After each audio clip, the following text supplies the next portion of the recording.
I just thought I'd give you. I thought I'd give you a quick update of what's happening. My little analog setup here for our interviews and behind the story of the hit, how we made it. Also, this will be part of a documentary I'm going to release as well.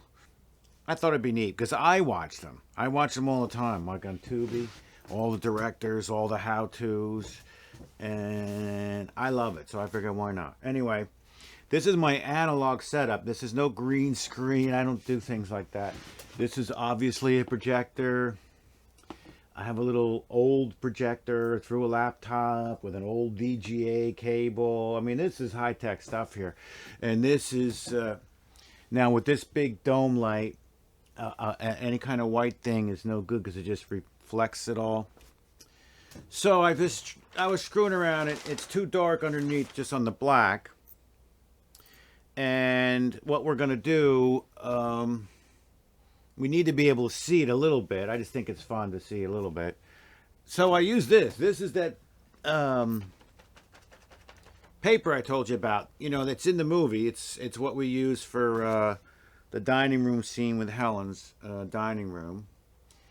And so I wanted to show that, and I think it's cool looking. So that's how we're going to do this analog setup. Low tech. That's what I am. Low tech analog. Only because this is it's much more fun to do it like this. You know, and I remember recording one of my instrumental albums, you know, with playing guitar, and you know, we could have done all the sound effects, you know, downloaded, and but we made them all. You know, it was so much fun in the studio to make a old wooden. We had an old wooden chair, and it creaked, so we made that sound like an old ship. And the drummer had two paint sticks together, and he flapped them together to make it sound like seagulls. I mean, if you don't have fun doing this stuff, then you know what's the point. Again, we have the two C100s. We have a wide, and we'll have a close for me. Of course, you know Slappy White here. He's my stand-in to get focus and stuff. This is for interviews. I'm going to bring Eric in, the other DP, and he's also in the film as an actor. But we're going to discuss it. So we'll have two cameras, and then I'll have to get a third for a wide. And we'll watch a little bit of the movie, talk about how it was made. So, oh, audio. I have the the Samsung ridiculous. What are they? $110 for two of them. Condensers. So I'm also for the first time using the Rode straight to camera. I am recording AVC HD in the C100s, by the way, which I don't typically do, but because the audio is, you can't really tell that big of a difference at all, to tell you the truth. And AVC HD sometimes a pain. DaVinci doesn't like it, and it's a pain. Sometimes. On this computer, this old PC works fine. The newer one with an AMD card, it seems to crap out sometimes, so then I just have to convert it to a DNX file. But who likes to do that? So I usually record an MP4 for everything. So I'm just screwing around with the audio to see if it's really a bigger difference. It's slightly more compressed. Can you hear it? I don't know. What do you think? No, the audience couldn't hear. I can a little bit. This AVC HD, it's a little bit more of a boomy, less compressed sound. If you don't know what I'm talking about, it's more of a full. Whereas the MP4, it's fine, and you know you can EQ it and make it sound. I mean, it's fine. I'm just having fun, so I'm shooting an AVC HD because I'm going straight to camera. I am shooting an EOS standard. I did the big dome again from way back when I did the interview scene, so it's white. You know, it's 5600 around. You know, it's LED bulbs, cost $10 a piece. So who knows what actual value they are? I don't care. But I need white. Remember we talked about because Mr. Hank is in black and white, and you want white light against the skins and stuff like that. if you're shooting in camera black and white. Of course, no one does. I'm the only person who does. But in case you're interested and you want to do it too, remember that in camera black and white, you want big, white, bright lights. I mean, there's nothing coming this way. See, you got shadows. This is just straight down stuff. It's harsh. I do have a bounce card to soften the lights up. Normally, you don't need anything. You want hard white light, okay, for black and white.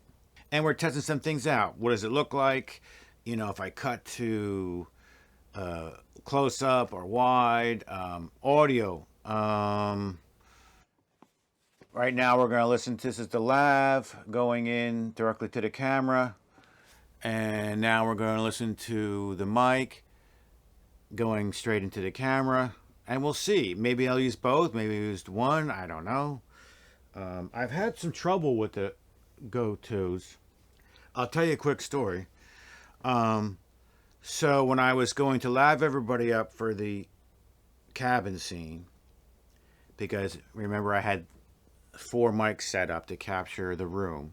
Everybody said, oh, we're going to get the DJI. So I got the DJIs, and I thought, this is really cool. They had magnets and everything. I'm like, that'll be great. I only had 2 of them. I can't afford to buy 4 sets. I figured, well, I'll use the GoPros, because I had a set of those.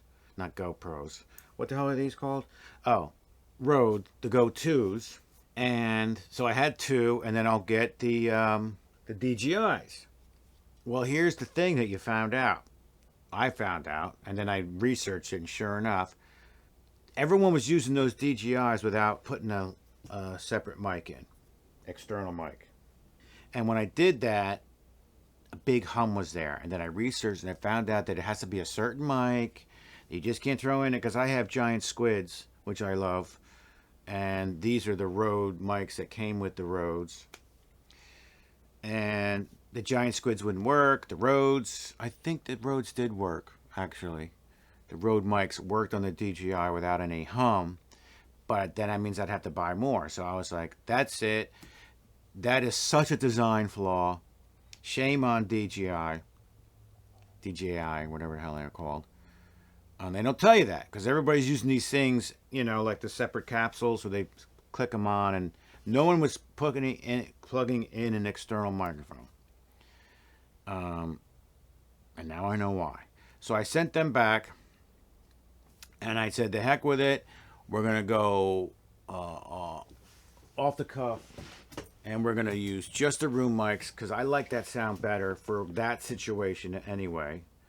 I like the sound of voice in a room. I think you have to be careful. I understand you want great sound and tight sound, and you do the best you can. And I would imagine the best case scenario is to do both, is to have a hidden lav and room mics. But I didn't have the money to do both, so I just find that sometimes it could be too fake, and I didn't want this to be fake. I like to keep things as real as possible. When the lights went out, the lights were out. It was dark, and the camera is, sees nothing but blackness, which is, you can't do that. I did that. The audio is what the kids would have done. They had 2 C100s they got from the school to shoot their documentary. This is how it would sound. This is how it would look. Is that crazy? Yeah, it's crazy, because, the audience doesn't know what I'm talking about.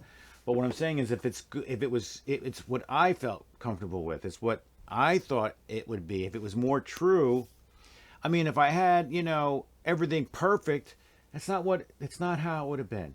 I just wanted to check it out and let you know what was going on. We're all excited, but see, the one downfall, the movie's been picked up by many channels, but it is not live yet as of today, whatever today is, September, whatever. And that's frustrating. So I'm sitting here waiting with an ad campaign telling her, well, when's the movie going to go live? That's the one problem. You have no control when you go independently. Like, I'm using Film Hub, and it goes so that they have no control over it. The channels pick it up and they license it, and when they put it in their database and release it, who knows? They don't tell you. You got to check every day. What are you going to do? So that's why too, when the future is YouTube and you can control this 100%, that's going to be, I look forward to that. You know, if I can ever build this channel up to be monetized, I'm probably basically 1,000 subscribers away. So I don't see that changing much soon. So if you want to help me out, make sure you like and subscribe, and put it in your groups. And hey, you know, because I'm going to basically show you how I did it with nothing. I watch, I check these groups out, like in Facebook and social media, and man, people put down people for trying. I don't understand that at all. You can't do that. You can't make a movie. You need all this. You need that. You have to have this money. You need to get this. You know, it's just unbelievable. It's just like, oh, I always tell people, are you kidding me? Just do it. I don't know what I'm doing. I've been doing this a few years. I mean, come on. You know, I'm not a cinematographer. I'm a filmmaker. I'm not trying to step on anybody's toes. I try to come up with some good stories, or shoot some good stories. I'm having fun. I put it out there. Who's gonna stop me? You're not. You know, I don't understand the negativity. It's unbelievable, the negativity out there in this world. This life is too short, man. Life is too short. You can't sit there and worry about junk. You got to do it, man. I mean, that's what I'm doing. I mean, look at me. I'm talking to this guy. I mean, you know, I don't have enough money to make these damn movies. I don't care. So I make them how I can do it. You can't afford that? Well, I'll get these. I don't know, $110 for 2 of them. I got 4. Are they great? No. Can you hear me? Yes. You know, you can't do that. Well, I'm doing it, so stay tuned, and I'm going to bring you along. I'm going to show you can do it. You can do it for nothing. I'm going to show you step by step, talk about what, how, and get you to do it. You live once, man. You know, you live once. So make your mark right now.